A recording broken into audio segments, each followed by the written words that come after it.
I lived in Ethiopia for 4 years in a refugee camp called Itam. Twin, they get to enjoy their one-day meals because food was provided by the UN Refugee Agency. My little sister and I, we enjoyed luxury of going to school under the tree where we had to scratch our ABCs on the ground. But something unusual was coming.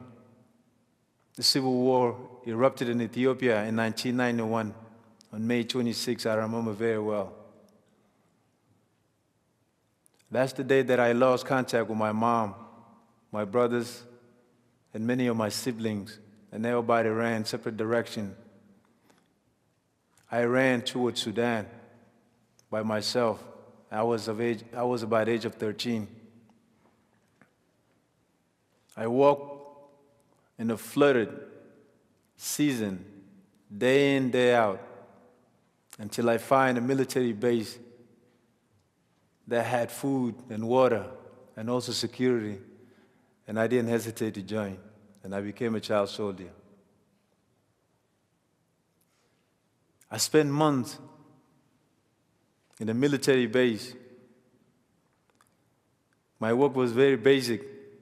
We prepare food, and sometimes we clean guns for the guys who really participate on a regular basis in fightings.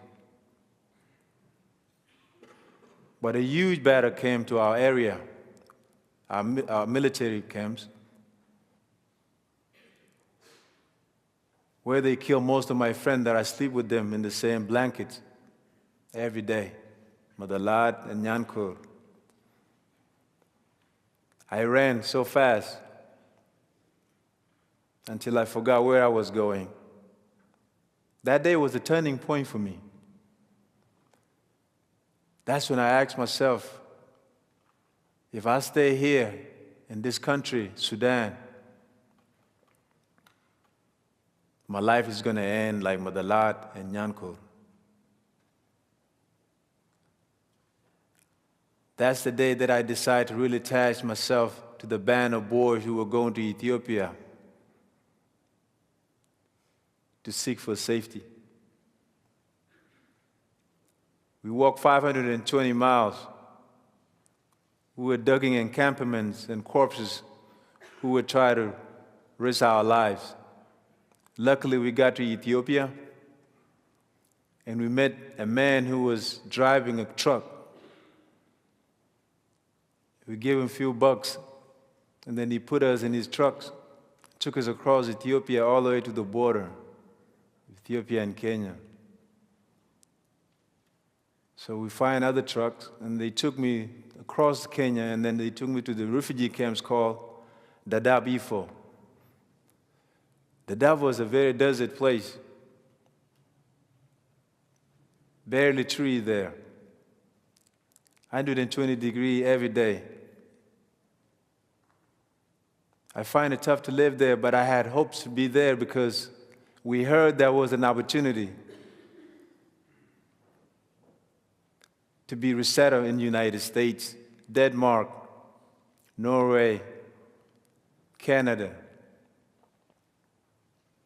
So I have something to live for. And I waited in that refugee camp for over a year, and it sounded like a decade to me when I was there. Trust me. One day, a blessing came from somewhere where our names appeared on the board of the UNHCR that we are elected to go to America. And I was very happy. Because they say if you get to America, you will go to school. You will get to work. So I was ready to work and provide for my family and those that I left behind. But I was very young at the time because I was only 15 years old. However, we went through the procedure where we have to go to the interview with a lawyer. Then we passed. And then from there, and then they took us from Ifo camp to Nairobi in the Riru refugee camp right in the middle of Nairobi so that we can do our medical check. We did our medical check and 4 of us passed too. In 2 weeks, our name appeared again that we are flying to the United States. I remember coming close to the airplane. I never know airplane is as big as this. Even a guy who's 6 foot, I can walk and even go use the restroom inside the airplane. So I have a lot of mixed emotion, as you can imagine. I sat in there and I was very quiet because when something confused me, I go silent for a very long time. I couldn't believe this machine going to lift me up and take me all the way to a different land. And it did that evening. And I landed in JFK. Not to live there, but to make a connection to go to where our sponsor was, which is Des Moines, Iowa. When I got to JFK, I never seen a place where I can't distinguish night and day because it was so bright with so many lights. I'm seeing so many people walking many different directions. I don't know where they're going or where they're coming from, dragging suitcases. And here I am carrying the plastic bags. When we were in refugee camp, I thought Paul can speak good English. So Paul went around, tried to make a connection, asking these guys, do you know Des Moines, Iowa?